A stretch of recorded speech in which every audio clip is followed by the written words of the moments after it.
So today we're going to talk about the tale of two 5-year rules as it relates to getting money into your Roth IRA. There's two ways to do it. One is called contributed capital, which is where you directly put after-tax dollars into a Roth IRA, and the other is called converted capital, which is when you convert your pre-tax accounts into a Roth IRA. So before we get into the details of those two rules, let's talk about the Roth IRA, which was first made available to us back in 1998. And for many people, it's really been a useful tax advantage tool to help them save for retirement.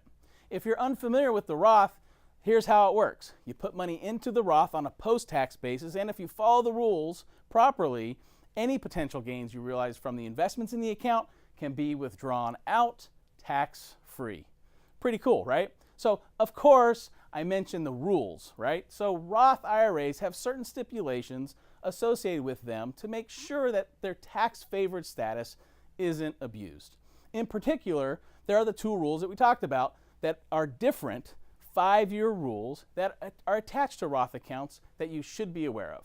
The first 5-year rule applies to earnings in the Roth and determines whether the gains in the account will be tax-free to you.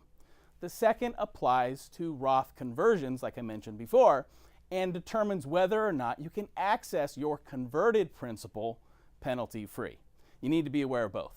So, regarding the first 5-year rule, in order for the earnings in the Roth to come out tax-free, 5 years must pass from when your first contribution was made to any Roth IRA that you own. Once you make your first contribution to a Roth, that 5-year clock starts ticking, which means that any subsequent Roth contributions you make will be based on that initial 5-year clock. So start early if you haven't already. So in other words, there's not a new 5-year clock for each contribution, nor is there one for each Roth account that you hold.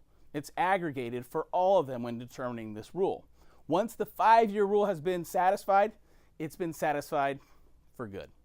So keep in mind though, that even if you meet this 5-year rule, the distribution only qualifies as tax-free if you satisfied the entire test, that is, you're at least 59 and a half, or through death or disability, or you're under the first-time home buyer rules when you want to take money out of your Roth IRA.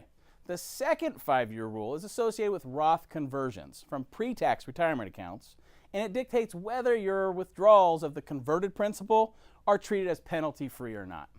And unlike the first rule for contributions, each converted amount has its own 5-year clock. So you could have multiple clocks running if you made multiple conversions over time. And once you make withdrawals from your Roth conversions, they come out on a first in, first out basis. So contributed principal, money you put into the Roth with after-tax dollars, comes out first.